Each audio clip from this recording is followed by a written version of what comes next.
I think in the United States in particular, all around the world, that people don't quite appreciate just how powerful a force social class is. That if somebody has the allegiance to the capitalist class, he is, as Marx once said, the capitalist is a personification of capital. I mean, he can go home and in the evening he will be nice to his children, he'll be thoughtful about the future, he'll have a garden, and so on. But once he gets to work, that powerful force takes over and just determines what he does. Some people think that capitalism is just a way of making a lot of money. Of course, it's a way of making a lot of money, but it's also a whole way of life. And capitalists can't really see their way outside of that.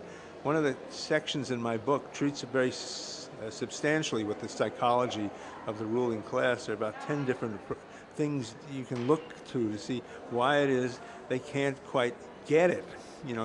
The fact is that, for instance, they're so protected against the implications, and they have these grandiose ideas of themselves as all powerful, and they're removed. They sit up in the 100th floor of a building, and they don't really look at the world below. They look at the charts and so forth. So, for many reasons, they can't see the way out of it, and of course.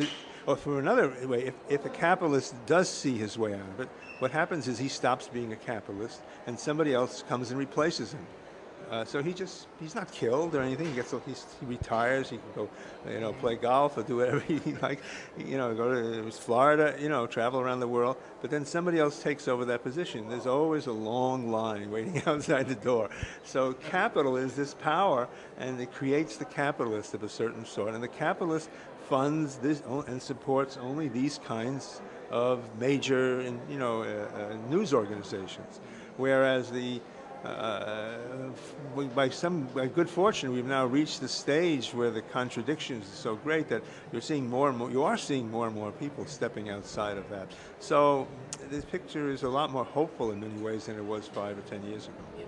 The thing is that since capital has become globalized, which is about the last 30 years, you have plenty of people who are of that sort in all of the developing countries, and they have positions of great power. And you have the what you might call trans-statal organizations like the World Bank or the International Monetary Fund or the various development banks, who impose the same kind of logic on the peripheral countries, so that you have no end of politicians and corporate executives.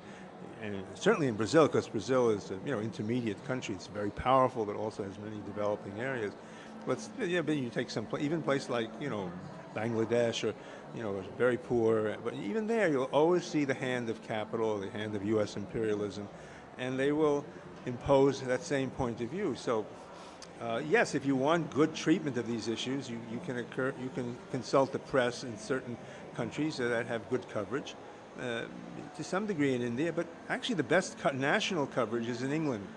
They have a pretty decent press, but not good enough. Even there, it's not good enough, because they don't take the position that it's capitalism is the problem. It's very foolish. It's understandable. It's going to be very hard to break the habit of fossil fuels. And a diplomat or politician in a country such as Brazil can say, listen, we don't contribute 1.2% of the world's carbon, so what do you care? Look to the United States, look to China.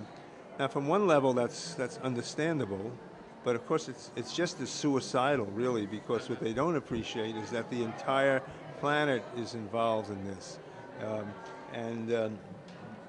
Brazil may be relatively more insulated, but it's really no consolation. I mean, if everything gets out of control, as it very well might, with climate change, the oceans will rise by many meters.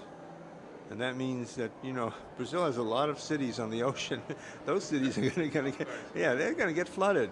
Rio will disappear in some respect. So it's a kind of global awareness about this. You have to have a global consciousness. And you have to realize that we have this globalized economy, and we have a single global society with many, many variations within it, as in any society. But people have to take a planetary responsibility. And we have to, in every country, we have to confront the rulers to make them take that responsibility.